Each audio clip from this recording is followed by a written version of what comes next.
Ja, hallo Leute, weiter geht's mit dem Video zur AVR-Programmierung. Und zwar, hier hatten wir aufgehört, das ist der AVR hier mit Spannungsversorgung und dem Anschluss für das ISP. Das haben wir auch getestet, das hat funktioniert. Ähm, Beziehungsweise, ihr habt jetzt gar nichts gesehen, das kommt jetzt. So, da haben wir das Platinchen und ich habe mir noch ein paar Steckbrücken gemacht, weil die brauche ich. Ich möchte 3 Servos ansteuern, weil ich habe 3 Servos, deswegen habe ich hier schon mal dreifach Pinne liegen. Und das haben wir gestern so beendet und das hier funktioniert. Die Programmierung mit dem AVR ISP Programmiergerät. AVR ISP2 heißt das Ding. So, dann machen wir weiter hier. Und zwar, ich möchte die Ports PB0, PB1, PB2, die möchte ich als Servo-Ausgänge benutzen. Und dazu basteln wir hier erstmal ein paar Servo-Ausgänge hin. Die machen wir ruhig ein wenig nebeneinander. Also mit einem kleinen Abstand. Man kann die aber auch ein bisschen noch versetzt machen.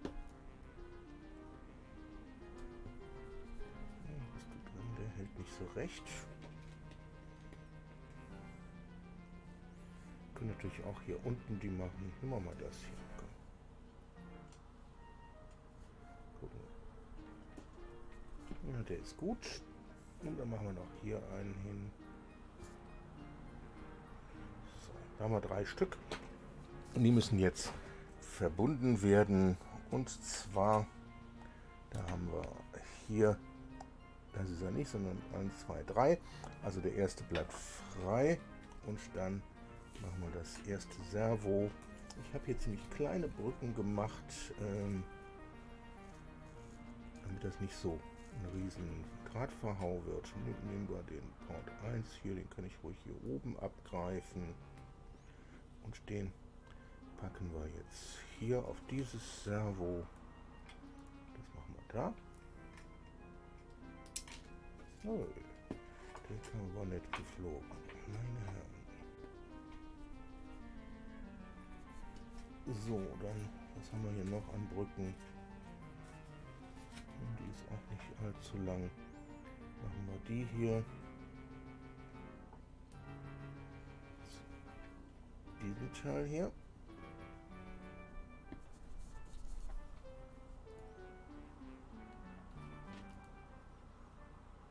Das hier.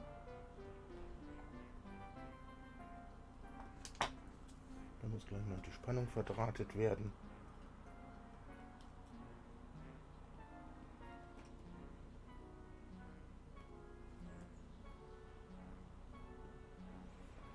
So, und dann haben wir noch einen. Dann nehmen wir ruhig das hier. So, den machen wir von da zu diesem Servo hier.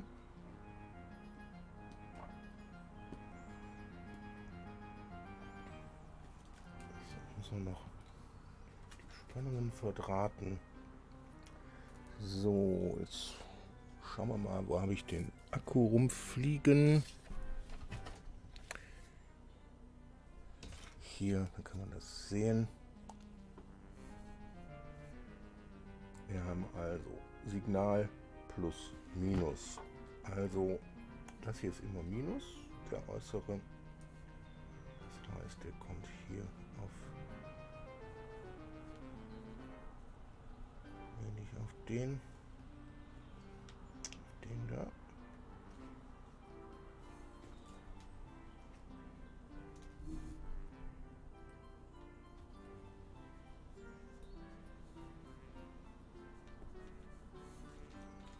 Den da.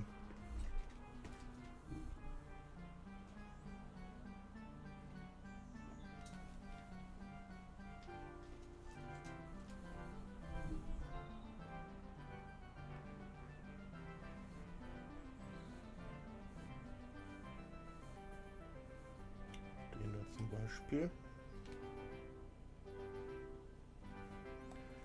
So, dann müssen wir noch Plus verdrahten. Das ist der auf den unteren.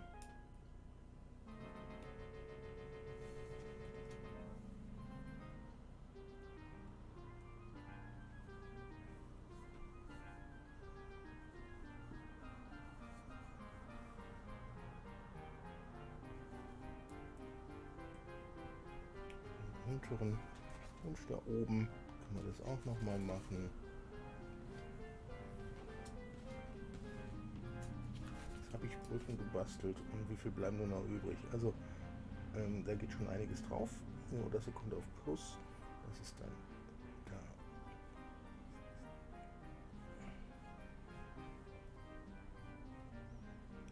Okay, damit haben wir die Verdrahtung fertig und wir können uns jetzt um die Programmierung kümmern. So, das heißt, das hier brauchen wir nicht mehr. Ich habe jetzt 0, 1 und 2, PB0, PB1, PB2 entsprechend verbunden. Und dann haben wir hier das Programm, wie wir das beendet hatten. Und da ist ja hier Reset Händler, den haben wir hier hingeholt. Und der macht ja im Moment so gut wie gar nichts, außer dass das Register SREC korrekt gesetzt worden ist. So, dann geht's weiter. Wir müssen den Port programmieren.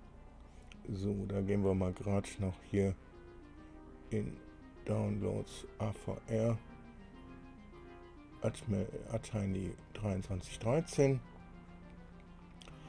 So, da haben wir mit dem Statusregister haben wir hier geendet und fangen wir an mit den IO-Ports. Das sieht genauso aus wie bei dem anderen, bei dem kleinen Prozessor. Das heißt, es gibt genau dieselben Register. Die sind hier allerdings ein bisschen schöner aufgeführt. Also wir haben hier Port A, DDR-A, Pin A, Port B, DDR-B und Pin B. Die sind hier schön aufgeführt. Das war in der anderen Anleitung nicht so hübsch. Aber die Logik dahinter ist genau dieselbe. Und zwar will man einen Port zum Ausgang machen. So setzt man das Data Register, Data Direction Register DDR-B in dem Falle für die Ports, die man als Ausgang haben möchte, auf 1. Das heißt, wir tippen hier jetzt LDI temp, 0xFF. Alle werden Ausgang. Nicht LID, sondern LDI. Und dann machen wir ein Out DDRB, temp. So. Ich empfehle immer hier sowas zuzuschreiben. Das hier ist Statusregister setzen. Und das hier ist Port B, alle Pins als Ausgang. So, dann müssen wir noch überlegen, mit welchem Ausgang starten wir denn. Wir haben die ersten 3 Bits und wir fangen an sich bei allen mit einem High an. Also können wir hier ein LDI temp,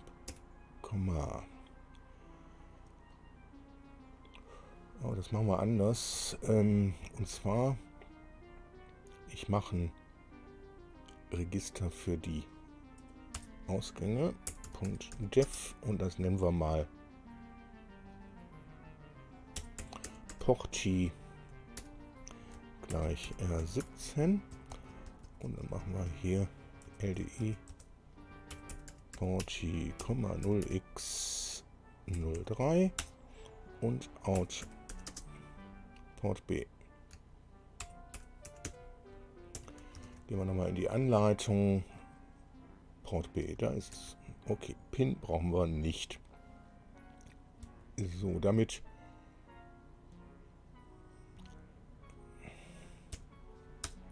haben wir das. Dann geht es an sich schon an den oder die Timer.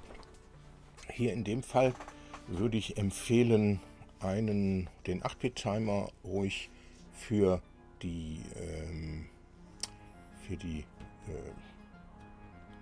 Bewegung der Servos zu nutzen und den 16-Bit für die Laufzeit, diese 20 Millisekunden. Müssen wir mal schauen, wie wir es machen. So, das heißt, Ports sind wir durch. IO-Ports brauchen wir nicht mehr. External Interrupts haben wir auch nichts mit 8-Bit Timer Counter. Und da haben wir den 16-Bit Timer Counter. So, fangen wir mit dem an. Ich habe jetzt diesen Prozessor hier nicht auf nicht die Fuse geändert. Sofern ich das nicht vorher schon mal gemacht habe. Wie gesagt, die Dinger sind nicht die jüngsten. Ich denke aber nicht, dass ich das gemacht habe. Das heißt, die Taktfrequenz, da müssen wir jetzt mal gucken, was macht der denn hier überhaupt? Dieser Prozessor macht ja auch die 9,6 MHz.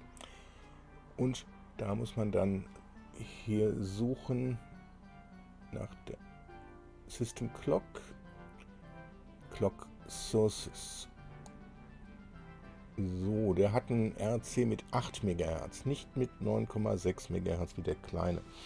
Das heißt, wir müssen den Faktor, was wir da ausgerechnet haben, ein bisschen umrechnen. Und zwar einen Taktzyklus hat jetzt 8 MHz. Das heißt 1 geteilt durch 8, 1, 2, 3, 1, 2, 3 sind 0,000000125. Kann man sich ja mal notieren.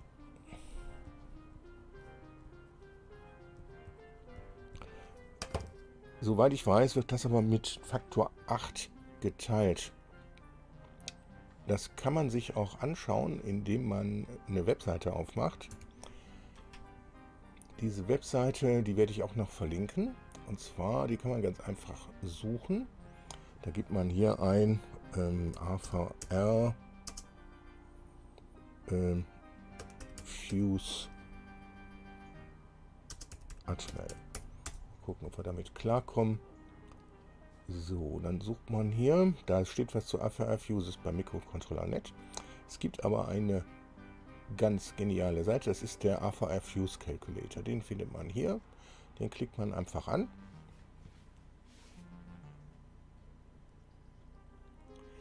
So, dann wählt man hier sein Device aus. Das war hier der 2313, der Atini 2313. Da ist er. So, dann sieht man, der ist standardmäßig auch, ist der Clock durch 8 geteilt für die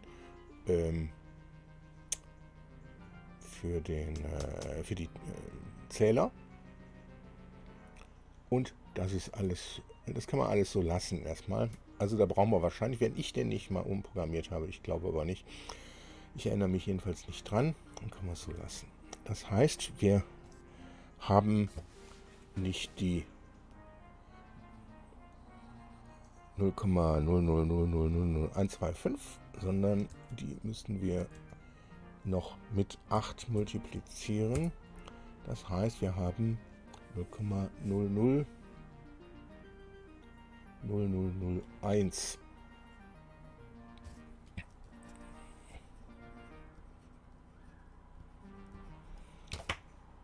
So, wenn wir davon einen Kehrwert bilden, dann sind das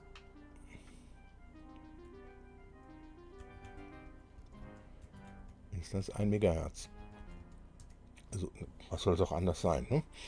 Okay, wir haben 1 Megahertz. Das heißt, wenn wir jetzt dieses Megahertz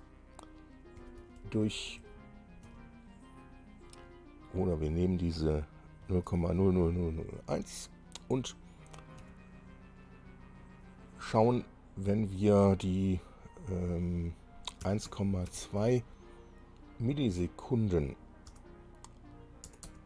0,001 2. Das sind die 1,2 Millisekunden. Wenn wir die teilen durch 0,123451, dann kommen wir auf 1200 Schritte. 1200, da können wir jetzt wieder bei den Countern reinschauen. Wir sind ja hier beim 8-Bit-Counter. Und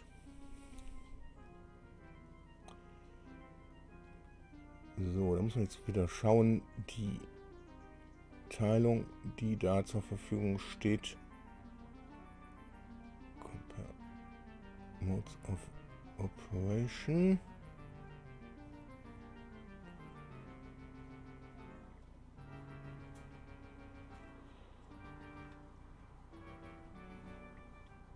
Kommt gleich irgendwann die Tabelle.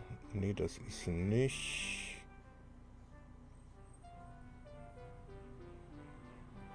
So, da haben wir es. Dann können wir nochmal durch 8 teilen.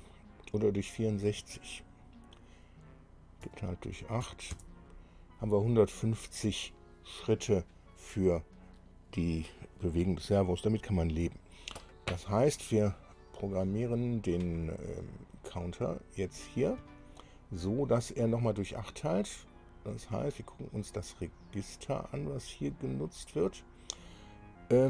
Das Register ist TCC-R0B. Also machen wir hier LDI temp, 0x und dann schauen wir, was für ein Wert da rein muss. So, damit haben wir nichts zu tun, damit auch nichts, damit ja.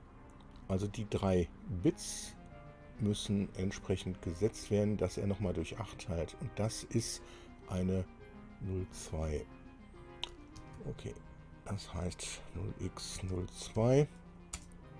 Haben wir schon wieder falsch geschrieben. So, dann out tcc rb 02 war das, ne? Oben tcc r0b. tcc r0b,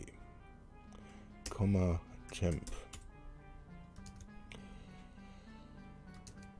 So, dann müssen wir das Register TCC R0A mal gerade raussuchen. Und das ist wieder für den normalen Betrieb alles auf 0.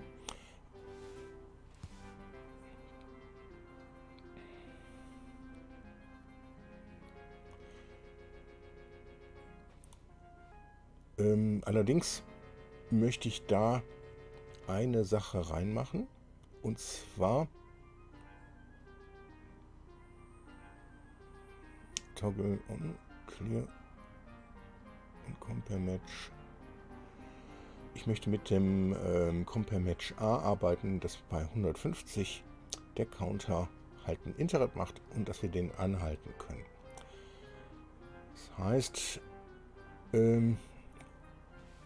Toggle OC0A und Compare Match.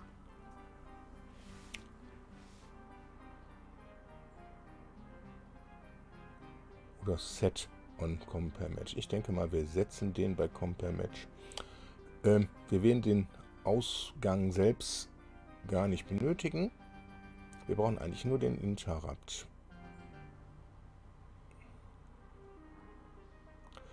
Vielleicht geht es auch nur mit dem Interrupt. Wir müssen aber den Wert für diesen Vergleich A setzen. Ich setze jetzt erstmal den Timer auf LDI temp, 0x00 out tcc r0a, temp. So, da müssen wir uns mal schauen, wo werden denn diese Werte gesetzt.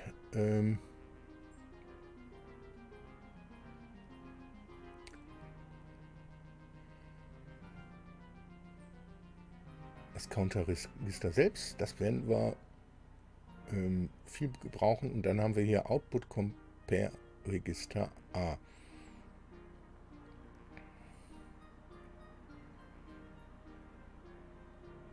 Genau, und wir nutzen genau diese Variable und die setzen wir auf 150.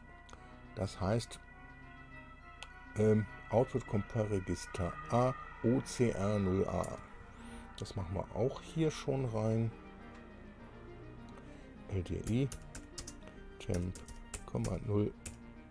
Dann machen wir jetzt 150 Dezimal rein und dann out OCR0A.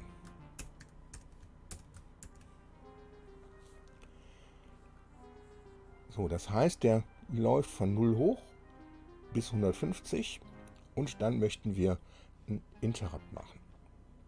Dazu müssen wir dem Gerät sagen, über die Interrupt-Maske, was für Interrupts wir überhaupt haben wollen. Also,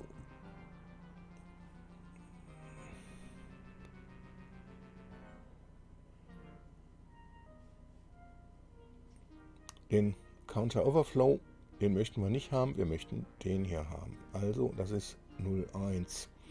B brauchen wir nicht, das brauchen wir auch alles nicht. Also machen wir hier LDI temp, 0x01 out, dann TIMSK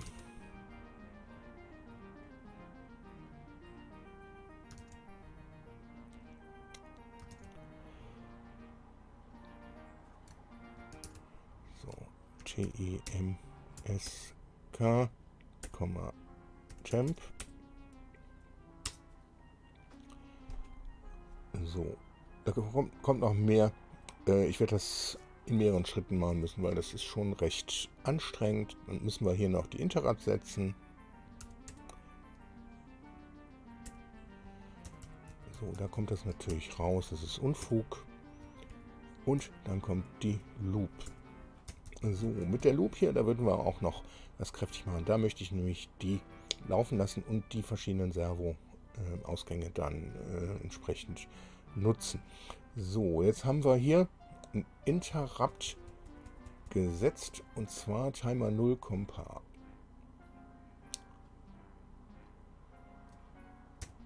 Den kopieren wir hier raus, packen den hier unten hin und machen hier ein Semikolon vor. So, das machen wir jetzt erstmal nochmal so und ich mache hier kurz eine Unterbrechung und ein bisschen was essen, Frühstück und dann machen wir gleich weiter.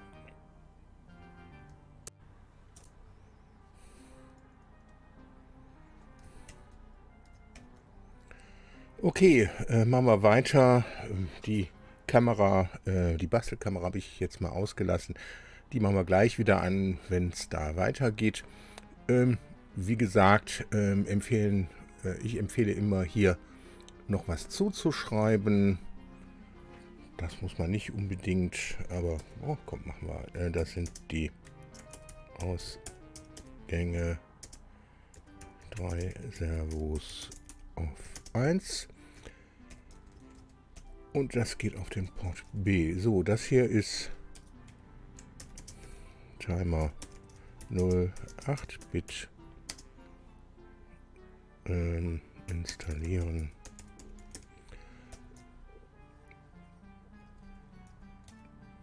So,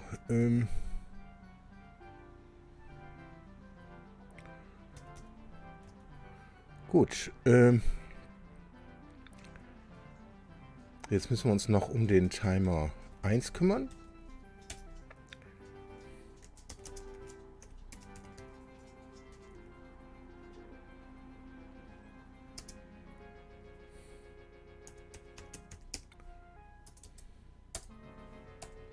Schreiben wir auch installieren.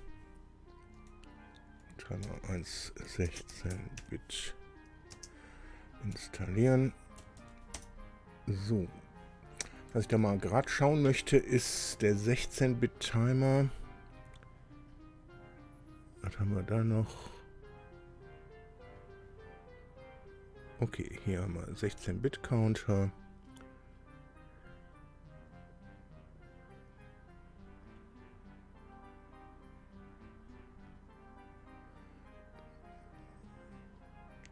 Timer Counter Interrupt Flag Register.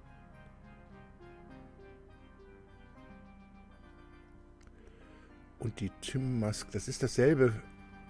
Da müssen wir im Prinzip das können wir hier auf, das heißt den Tim-Mask hier, den lösen wir mal hier raus und setzen den hier unten hin. So, und schreiben da noch vor Interrupt Mask für beide Counter.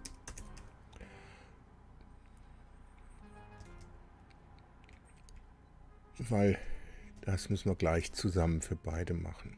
Also jetzt ist im Moment hier die Mask für den Timer, für den 8-Bit-Timer und für den 16-Bit-Timer nehme ich auch den Compare. Das können wir jetzt eigentlich direkt machen.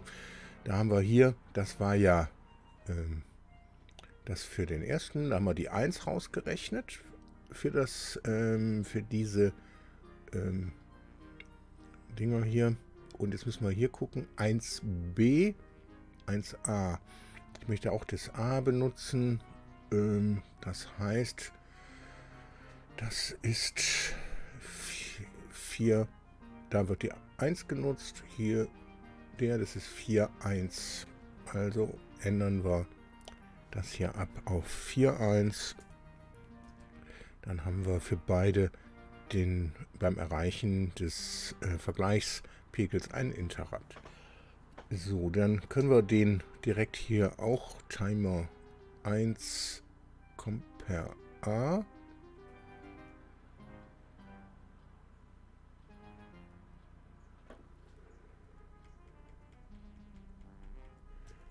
Da haben wir einen Tim 1 Compare.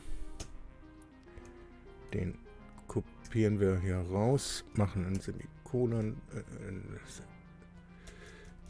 davor und dann machen wir den hier rein und auch erstmal ein Reti. So, jetzt kommt es drauf an, wie wird der Timer 1 überhaupt angesprochen. Machen wir das hier mal ein bisschen breiter.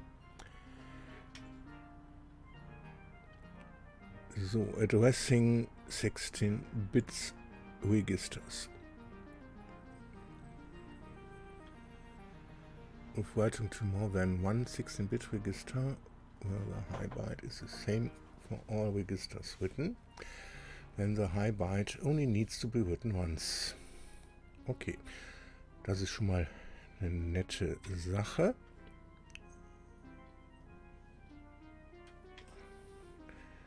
T-Count 1, OCR 1, AB, und das sind 16-Bit-Register. Okay, wir möchten ja jetzt die 20 Millisekunden hier erzeugen und rechnen wir mal mit dem Taschenrechner. Wir haben ja die Taktrate von 1 geteilt durch 8. 1, 2, 3, 1, 2, 3 und das mal 8. Das heißt 0,00001 Sekunden. Das heißt, wir haben 20 Millisekunden. Das ist 0,02 Sekunden geteilt durch 0,000001 sind 20.000. So, das teilen wir jetzt nochmal durch 8. Und dann kommen wir auf einen Wert von 2500. Die 2500 Schritte, die geteilt durch 256. Das heißt, wir haben 9 minus 9 mal 256. 196 ist das Low Byte und dann das geteilt durch 16. Das 12, das ist 10 ist A, C. Dann minus 12 mal 16, 4. Also das Register ist 9C4. Also 09C4 ist der 16-Bit-Wert, den wir da für dieses A-Compare-Register benötigen. Und jetzt muss man schauen, wie man die überhaupt schreibt. Das 16-Bit-Register muss mit Bytes angesteuert werden, mit 2 Read- oder Lese- oder Schreiboperationen. Jeder 16-Bit-Timer hat ein einfaches 8-Bit-Register für temporär Speichern des High Bytes. Dieses temporäre Register ist mit allen anderen 16-Bit-Registern geshared, damit man accessing the low byte triggers the 16-bit read accessing the low byte. Okay. And the low byte of 16 is written by the CPU. The high byte stored in the temporary register and the low byte are written to the 16-bit register. Im selben Clockzyklus.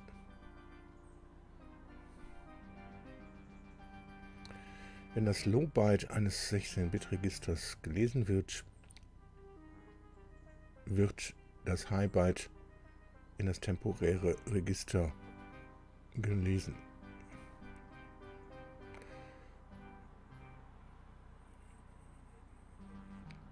Reading the OCR 1AB nutzen nicht das temporäre Register. Okay. The high byte must be written before the low byte. Für ein 16-Bit Read, das Low Byte muss vor dem High Byte gelesen werden und das High Byte muss vor dem Low Byte geschrieben werden. Gut.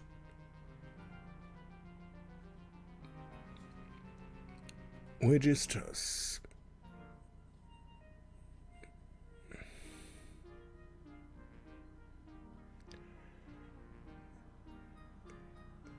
Dann haben wir hier die Clock Sources.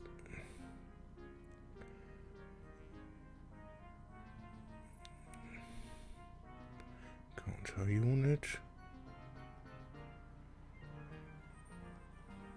Input Capture Unit. Output Compare Units.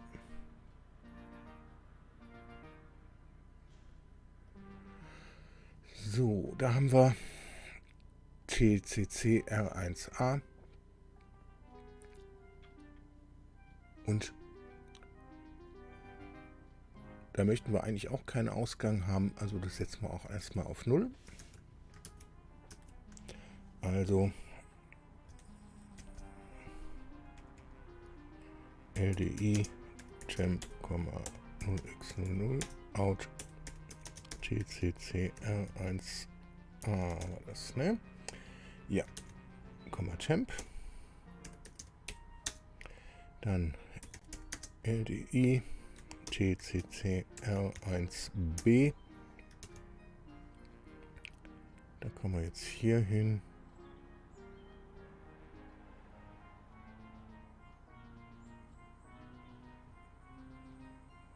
Okay, da haben wir nichts mit zu tun. Hier, da kommt das Register B.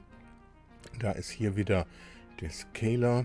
Da müssen wir wieder das zweite Bit, also 2. Und von das bleibt alles so, also 02. Das ist natürlich Blödsinn hier. Das muss temp 0x02 out tccr1b, temp.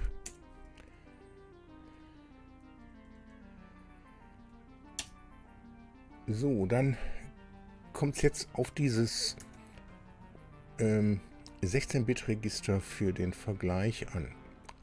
Gucken, ob wir tccr1c, was haben wir da? Output False, Output Compare for Channel A. Ne, da haben wir nichts mit zu tun. Timer Counter 1. H und L. Damit haben wir später was zu tun. Ne, bei dem nicht. Das brauchen wir nicht. Aber wir haben hier Output Compare Register 1a. Da haben wir das H und das L-Register. Und wenn ich das richtig gelesen habe, ist es so, das High Byte muss vor dem Low Byte geschrieben werden. Okay. Output Register 1a, OCR 1AH und OCR 1AL. Also erst das AH schreiben und dann das AL. Das heißt LDI temp, 0x09 out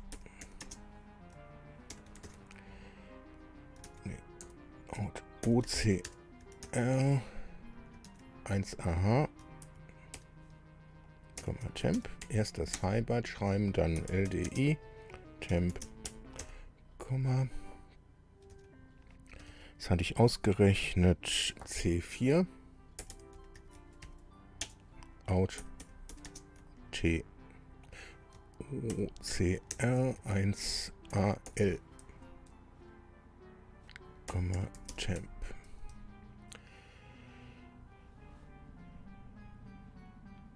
Gut, dann haben wir den 16-Bit-Timer auch erstellt, in Anführungszeichen. Der wird dann noch, beide Counter werden auf 0 gesetzt. Das heißt, das machen wir hier. Bei dem ist das natürlich nur ein 8-Bit-Wert. Das heißt, wir gehen nochmal auf den 8-Bit-Timer.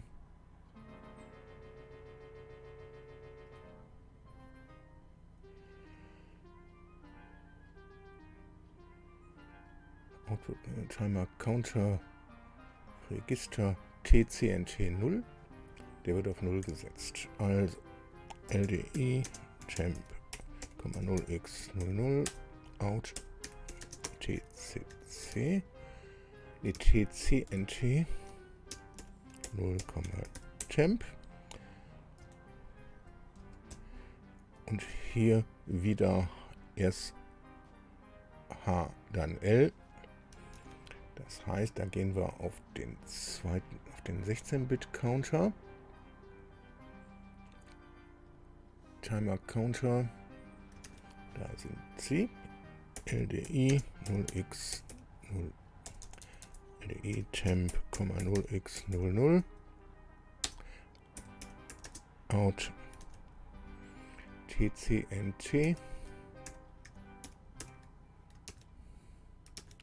1H, temp und dann out TCNT 1L, temp. So, dann haben wir den auf 0 gesetzt. Wenn wir dann SEI machen, dann laufen die los. So, wie gesagt, die Ports sind gesetzt, dass die 3 Servos alle eine 1 haben. Jetzt kommt ein Karton. Erst einmal werden die Servos 9 Millisekunden lang. Das werde ich aber gerade mal ausrechnen, ob wir das überhaupt betrachten müssen. Da gehen wir mal hierher. Ich habe ja diese 150 ausgerechnet für die 1,2 Millisekunden. Das heißt, wenn ich jetzt die 1,2 plus die 0,9 rechne, sind das 2,1 Millisekunden. So, das geteilt durch 0,1234551 sind 2100 durch 8, 262. Ich würde sagen, wir machen einfach den Counter 255 und addieren auf die und fahren einfach die Variable, mit der wir dann hinterher das abfragen, lassen wir nicht bei 0 loslaufen, sondern 0,9 Millisekunden geteilt durch 0,00001 durch 8, das sind 112. Dann laufen wir von 112 bis 255 und das sollte völlig ausreichend sein von der Genauigkeit. Okay, dann brauchen wir das Output Compare Register A für den Timer überhaupt nicht. Das heißt Kommando zurück. Das schmeißen wir hier raus.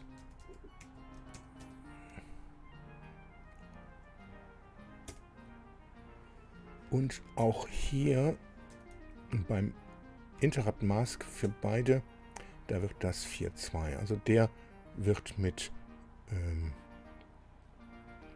dem Output, nicht mit dem Output-Register unterbrochen, sondern mit dem Overflow. Das heißt aber auch, dass wir hier diesen Interrupt nicht benutzen.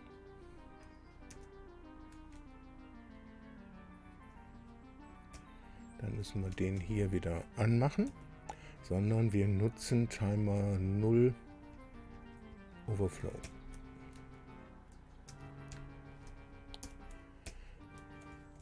So, den setze ich jetzt hier dran. Timer 0 Overflow.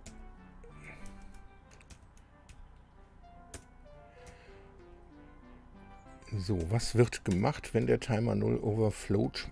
Dann wird der Timer einfach deaktiviert. Erstmal machen wir hier ein CLI für die Zeit, in der wir hier was tun. Und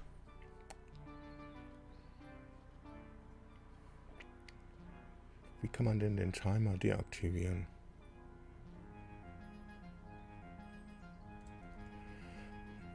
LDI temp, 0xff.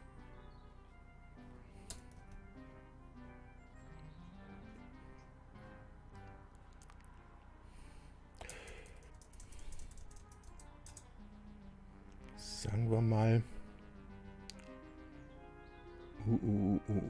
das wird nicht einfach.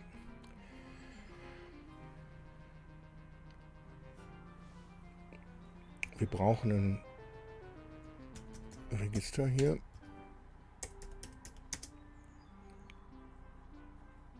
T0 Mode gleich R18.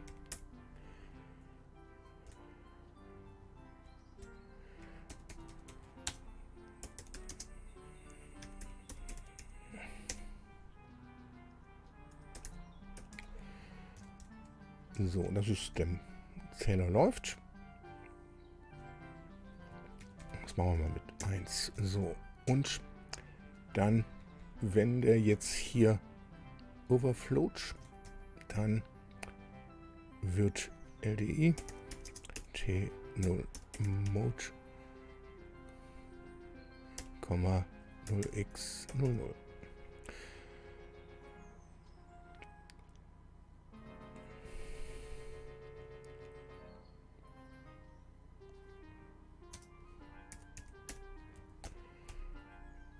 So, dieses T0 Mode brauchen wir hinterher hier in dieser Loop.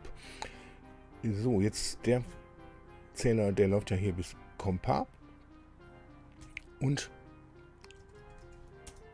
wenn Compare, das passiert, wenn die 20 Millisekunden abgelaufen sind, dann muss er wieder vorne anfangen.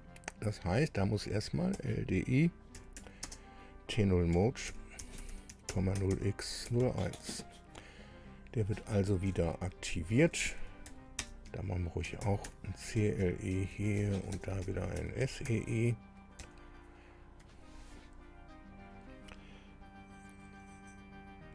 So, jetzt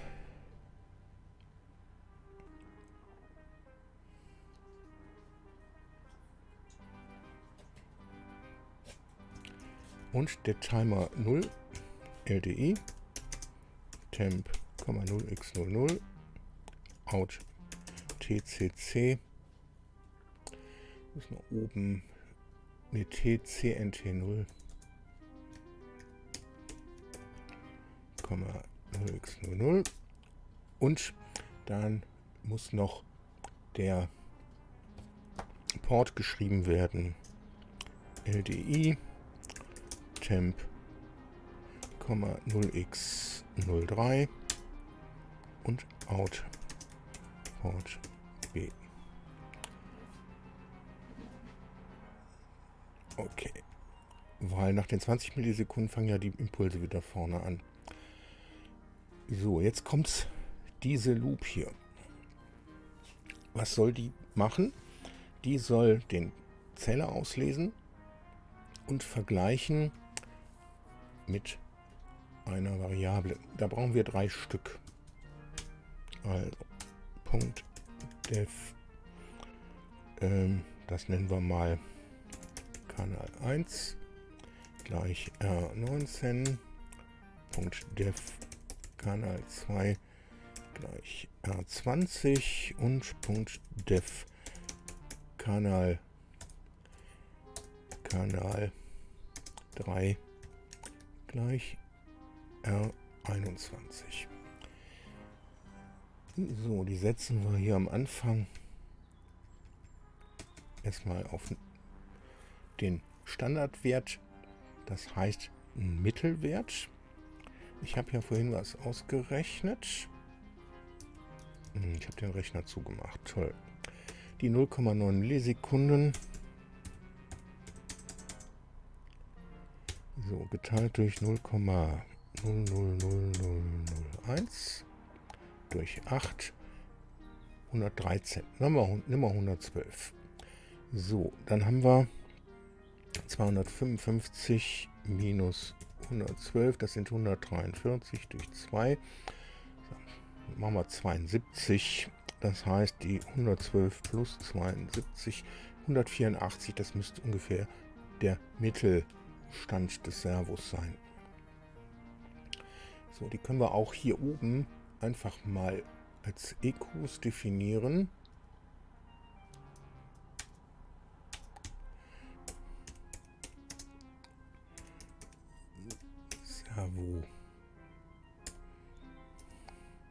Servo min gleich 112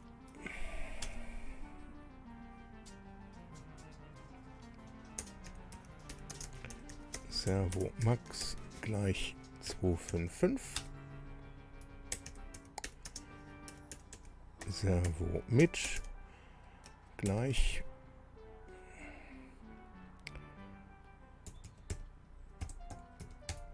184.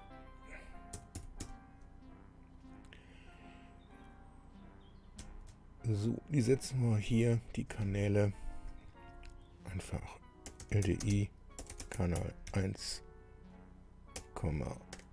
Servo mit, LDI Kanal 2, Servo mit, LDI Kanal 3, Servo mit.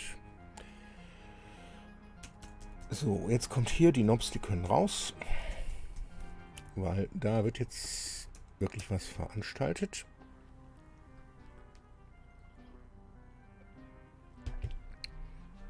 Da wird jetzt in eine Variable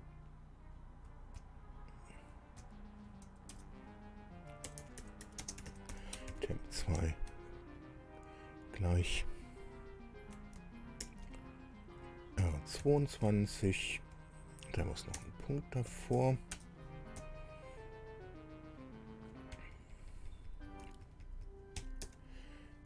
So, und jetzt müssen wir den T-Counter einlesen. So, gucken wir, Timer TCNT 0 Okay, in.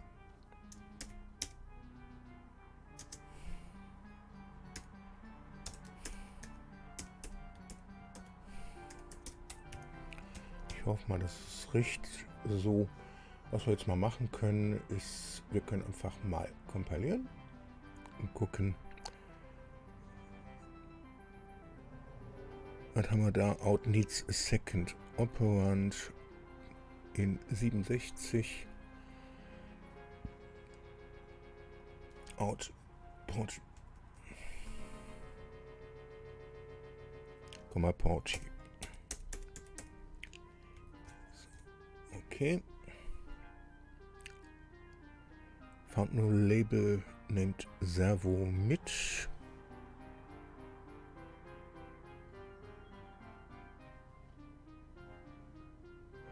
Da habe ich mich verschrieben. Okay, machen wir nochmal. Kompilieren. Garbage in Operand TCNT bei 96. Muss wahrscheinlich umgekehrt geschrieben werden. In temp 2, T CNT 0. Speichern. Kompilieren. Jo, da haben wir schon bei 108 haben wir noch einen Fehler. LDI temp.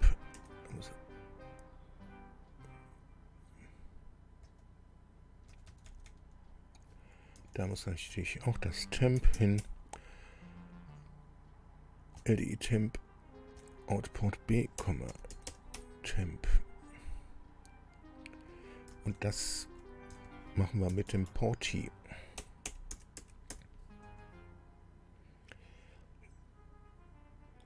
Output B, temp. Nochmal F8 kann ich auch drücken. Okay, keine Fehler mehr. Also, so sieht das schon mal gar nicht schlecht aus. Und jetzt geht es hier weiter. Da wird der Counter eingelesen und jetzt müssen Vergleiche angestellt werden. Und zwar compare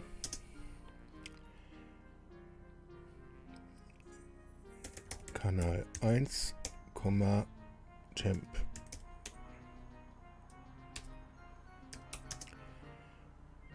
Kanal 2, temp und Kanal 3, temp.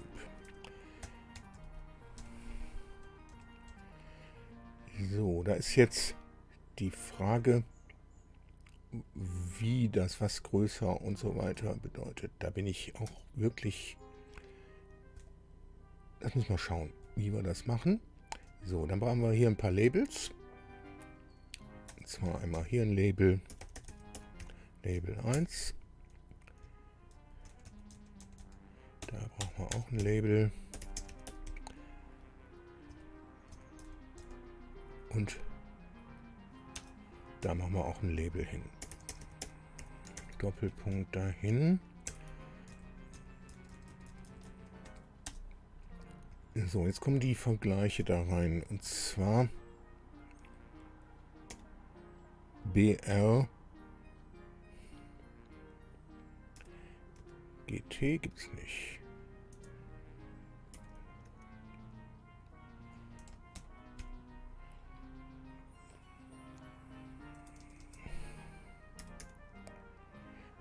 Da kann man jetzt hier in die Anleitung gucken, wie waren denn die Befehle.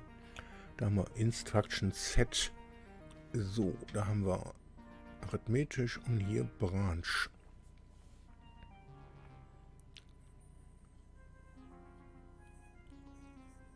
So. BRLT, Branch if less than.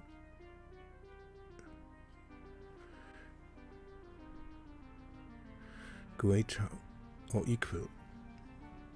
Jo, BRGE. Alles klar. Immer wieder hier rein.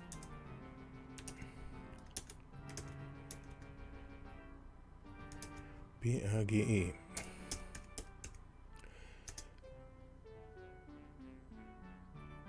Aber wir brauchen nicht BRGE. Wir brauchen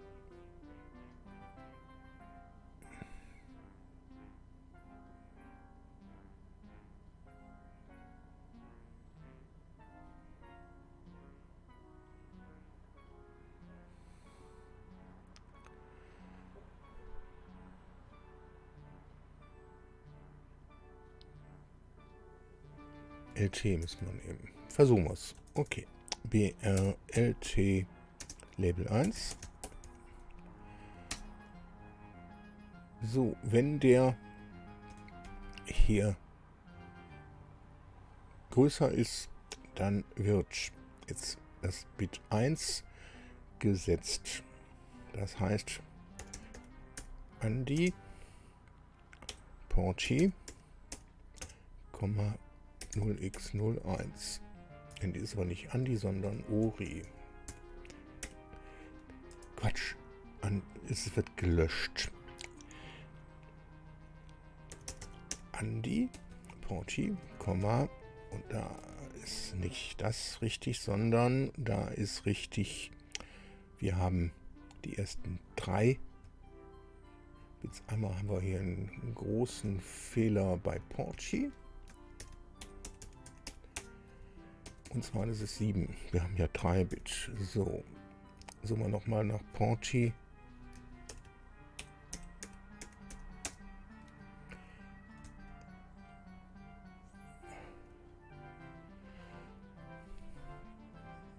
Und zwar, das haben wir hier unten genauso falsch. So, da kommt auch eine 7 hin. Jetzt können wir hier weitermachen.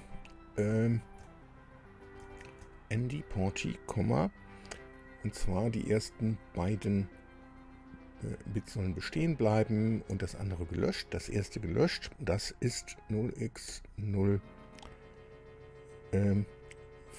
und 26.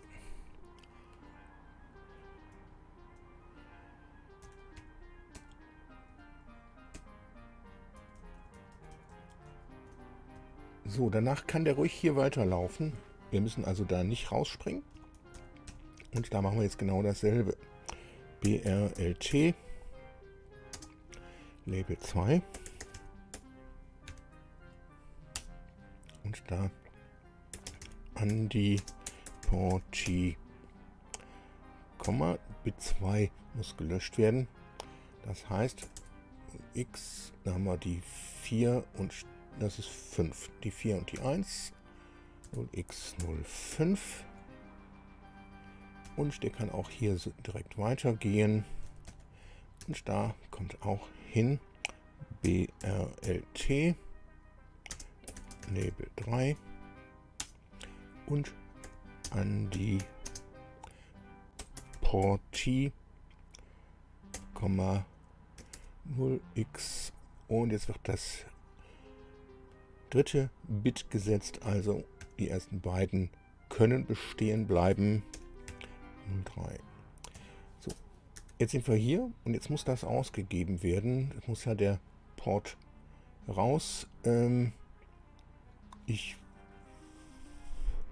lasse ihn jetzt einfach mal schreiben. Man könnte noch sowas reinmachen, nur wenn sich das ändert, wird da was gemacht. Ich weiß nicht, ob das Sinn macht. Ich mache es einfach so. Das heißt, out. Und dann, das ist das der Port B. Port B, Porti. Und Jump zu Loop. Das müsste eigentlich gewesen sein. Machen wir mal eine Kompilierung. Wir haben keine Fehler. Okay. So. Ich mache hier nochmal ein Päuschen und dann geht es gleich weiter. So, dann starten wir auch mal wieder die Kamera für das Platinchen. Und da ist das Platinchen, das muss jetzt programmiert werden. Dafür Programmiergerät steht bereit. Wir machen schon mal die Spannung dran. Die Spannung steigt. So, was haben wir hier? Da ist Minus oben, also Plus in der Mitte, also kommt der so rum da drauf. Ich muss mir mit diesen Muss man hier welche löten, dass die da besser unten drin verankert werden. Aber dazu, es gibt ja kaum noch einen Elektronikladen, der geöffnet hat. Nur noch alles online. Und so, dann haben wir das Laufen. Ich habe den Oscar bereit. Hier die 2 Kanäle. Und dann erstmal programmieren. Also ich packe das Programmiergerät dran. So, das wird grün. Das ist schon mal gut. Gutes Zeichen. Und dann können wir das Programm hier nochmal kompilieren. Erfolgreich beendet. Und dann mit Shift F9 ist das Programm darauf geflasht. So, ich muss die Minuspole dieser Oszilloskop-Anschlüsse hier nicht anschließen, weil durch den PC ist das geerdet. So habe ich das wenigstens in Erinnerung. So, wir haben hier den ersten Kanal. Den machen wir mal auf diesen Port hier.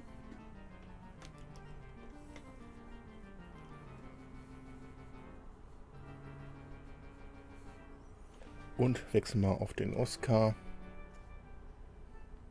Ja, das sieht schon mal gut aus. Channel 1. Da müssen wir 5 Volt einstellen. Und Channel 2 auch 5 Volt. Und dann Zeitbasis. Irgendwas Langes. Und dann haben wir den Trigger auf Kanal 1. Machen wir mal normal.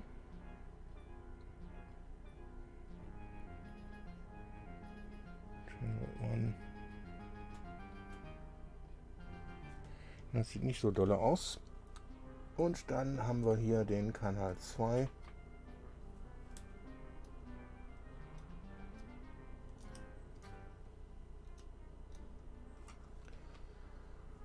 So, dann stelle ich hier nochmal auf Autotrigger um.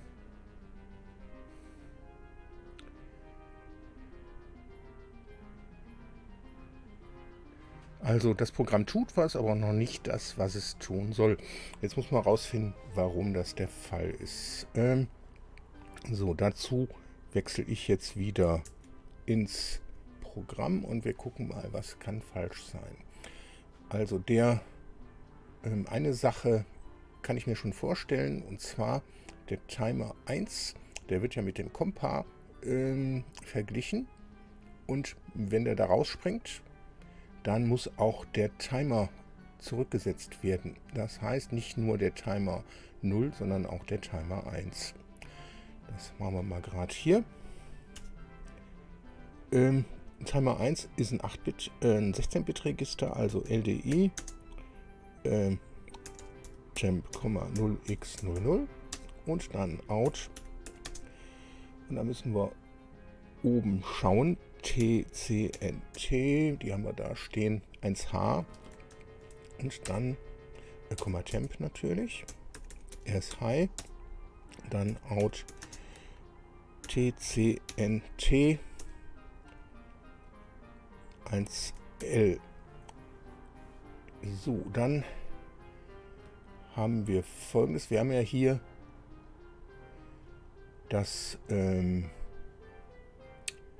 diesen Timer 0. Der ist ja über den Overflow gelaufen und der läuft wieder von unten los. Wir haben T0 Mode. Diese Abfrage hier, die darf nur erfolgen, wenn T0 Mode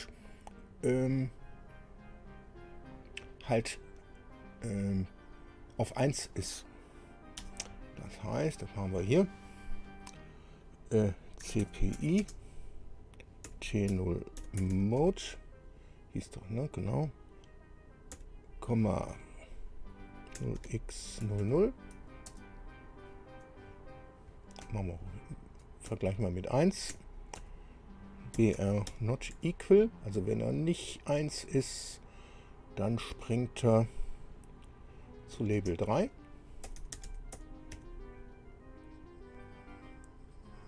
Und nicht Label, sondern Label. So. Das ist, denke ich mal, nicht ganz unwichtig. Und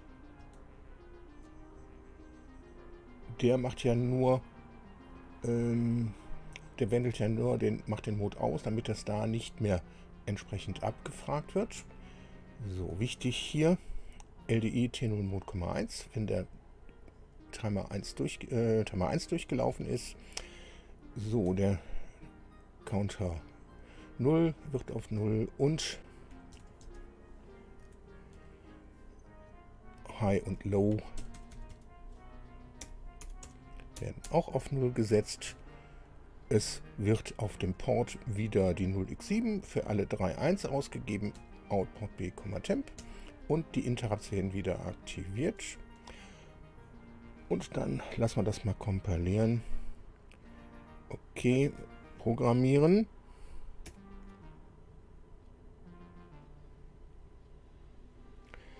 Und wir wechseln mal wieder auf den Oscar.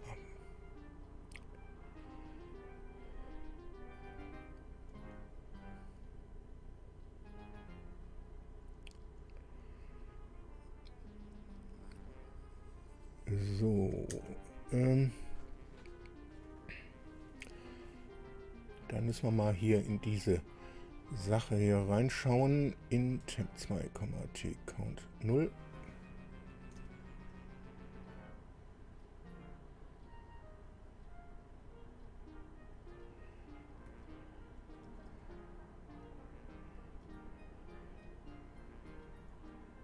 Oh, da liegt der große Fehler. Und zwar, das muss mit Temp2 verglichen werden.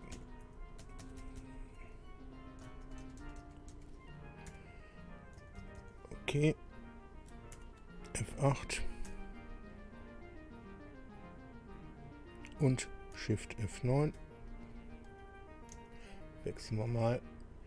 Ja, das sieht schon deutlich besser aus. Da müssen wir jetzt, können wir jetzt hier die Zeitbasis ein bisschen umstellen. So, das machen wir jetzt mal hier auf normale Triggerung.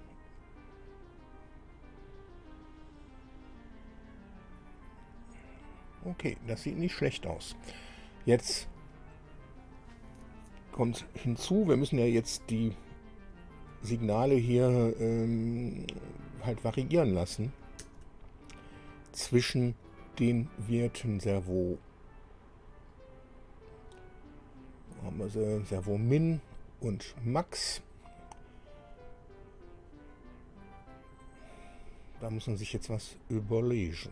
Okay, da machen wir immer, wenn der Timer 1 hier durch ist, dann werden die Kanal 1, 2 und 3 neu gesetzt. Im Moment stehen die alle auf Servo mit. Das machen wir aber anders. Wir machen den Kanal 1 auf Servo Min, Kanal 2 auf Servo mit und den auf Servo Max. Und dann machen wir noch 2 Variablen rein.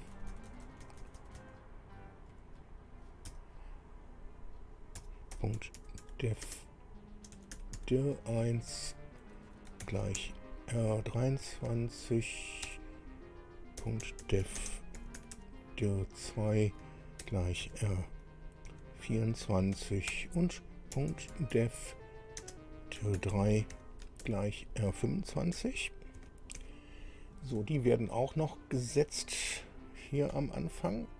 Und zwar, wir wollen LDI dir 1 gleich, wir haben da Servo Min, der wird auf 1. LDI dir 2 gleich, der Servo mit, der wird auf 0 und LDI dir 3 gleich 0, der soll auch nach unten fahren. Also 1 ist Plus und 0 ist Minus. Gut, dann hier muss nichts dran geändert werden. Hier, da kommt jetzt was rein. Und zwar Servopositionen ändern. Also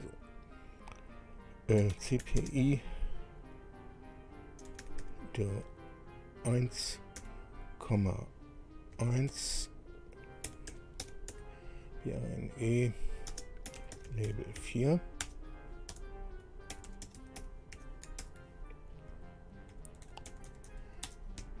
So, das ist Inc. Kanal 1. CPI Kanal 1, Servo Max.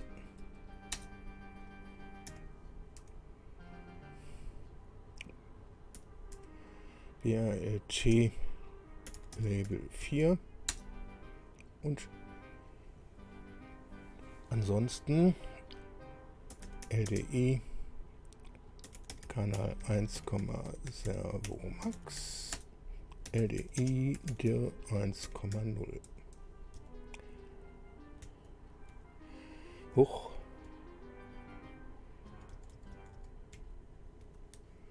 Den habe ich, glaube ich, so. Der muss natürlich da rein. So. Das war der erste Kanal. Dann kommt der zweite. Beziehungsweise nein. Das stimmt ja gar nicht. Und dann kommt Label 5. So, Label 4 ist das Servo bewegt sich nach unten. Deck Kanal 1 und BR not equal Label 6. Ne.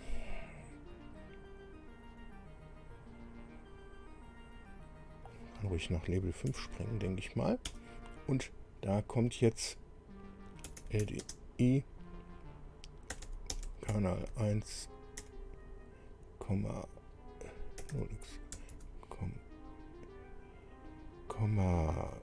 Servo Min LDI der 1,1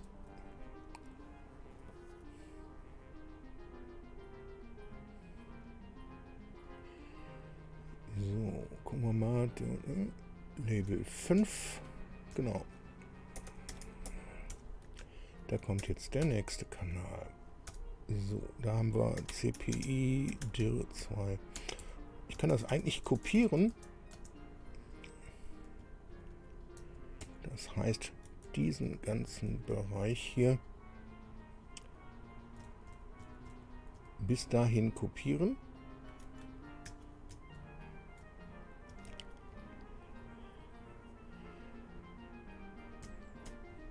Und da machen wir jetzt hier eine 2 hin. Label 6. Kanal 2. Kanal 2. So, das geht auch auf Label 6. Und Kabel 2. Der 2. So. Jump Label 7. So, dann haben wir hier Label 6. Deck Kanal 2. Label 7. Kanal 2. Der 2. Und da haben wir Label 7. Und dann können wir ab hier auch nochmal alles kopieren.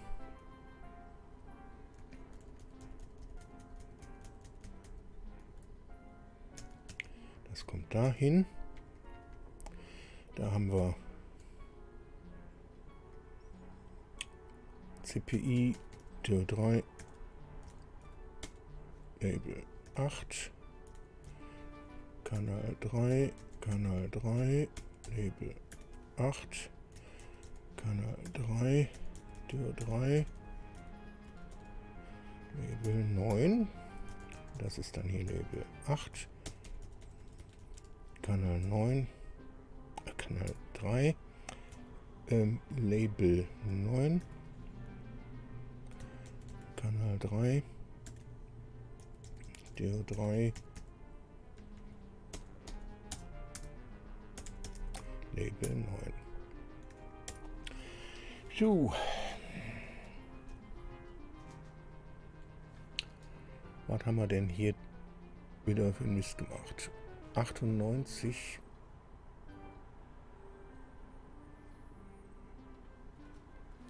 Ach ja, altbekannter Fehler.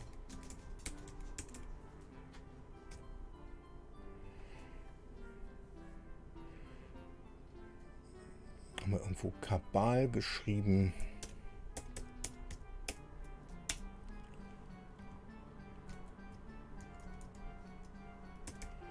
Kanal 1.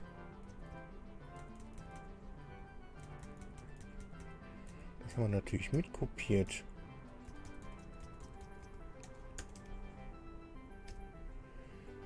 So, das war's. Dann machen wir Shift F9. Programm ist drauf kopiert und wir wechseln auf den Oscar.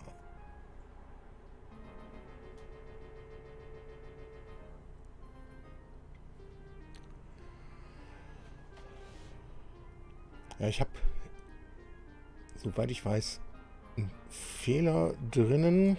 Ich kann mir schon denken, wo der ist. Und zwar bei dem Kanal, da habe ich bestimmt irgendwo das auf 0 gesetzt. Gucken wir mal nach. Gucken wir mal, Kanal 1.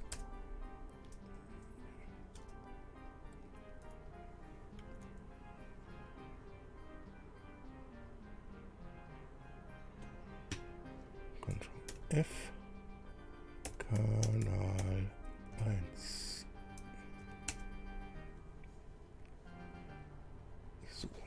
So, da haben wir R19, R20. Okay, da werden die definiert. So, dann haben wir Servo Min. Kanal 1. Temp 2. In Temp 2, okay, das ist korrekt. Inc Kanal 1, CPI Kanal, Servo Max, Servo Max, Deck Kanal 1.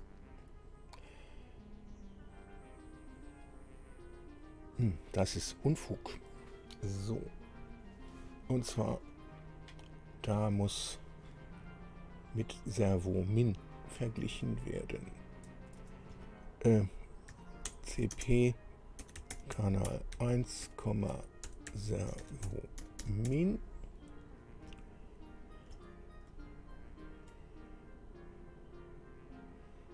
So, das haben wir überall, wo wir das machen. CP Kanal 1, Servo Min.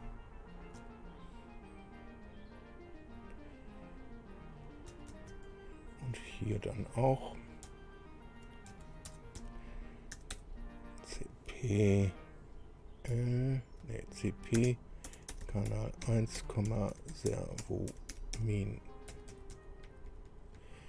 So, das ist F8.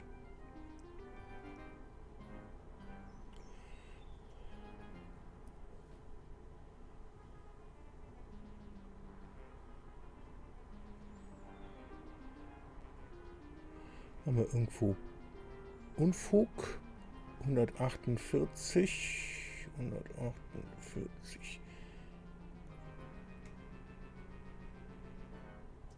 CPI muss das werden. Okay.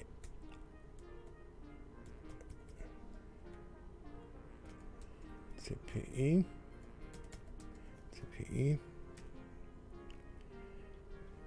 So, dann haben wir noch bei 163. Da ist wieder ein Kabal reingekommen. So. Okay, dann Shift F9, programmieren und auf den Oscar wechseln.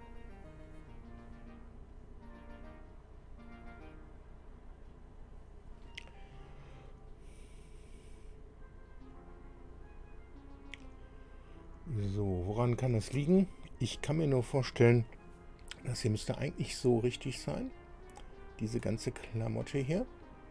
Aber wir haben hier ja dieses Programmchen hier. Und da wird ja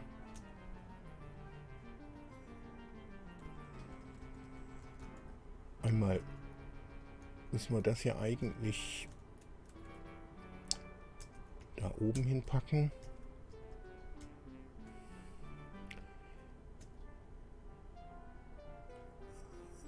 So, dann haben wir in Temp2, T-Count 0. Jo. CP, Kanal BRLT, Label 1. Es kann jetzt sein, dass das hier umgekehrt sein muss, nicht BRLT, weil ich weiß ja nicht wie, das habe ich vorhin schon gesagt. Wir haben also BRLT und wir haben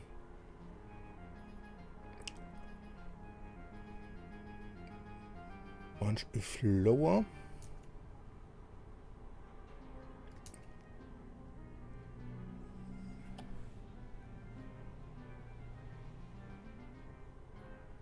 So, gucken wir nochmal. Equal. Same or higher. SH.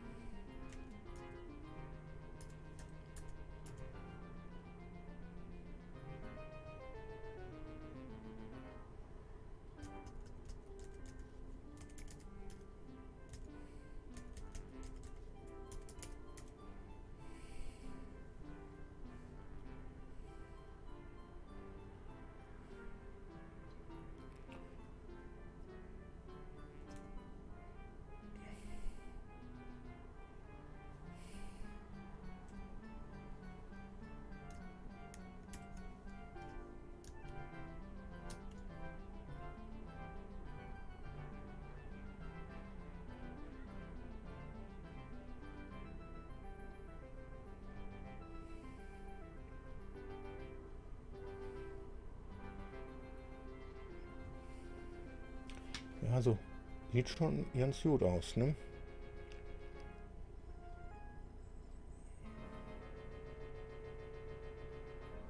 Da passiert noch irgendwas Komisches.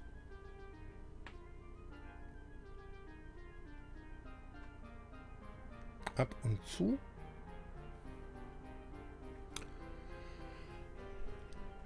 Aber so scheint das schon mal ganz gut zu klappen.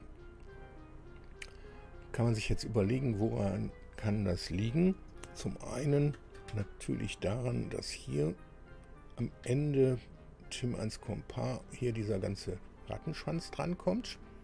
Und soweit ich weiß, geben wir hier schon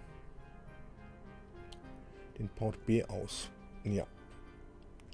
Und das machen wir jetzt mal schön am Ende. Und zwar dort.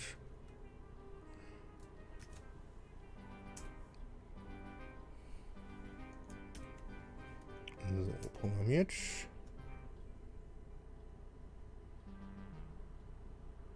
Passiert aber immer noch manchmal.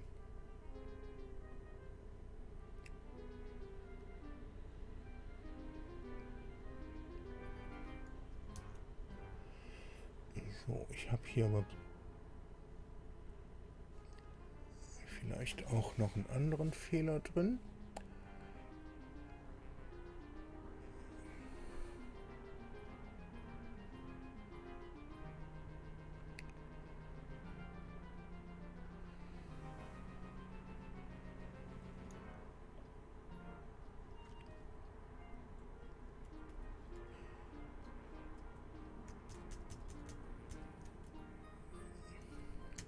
Das packen wir auch ans Ende.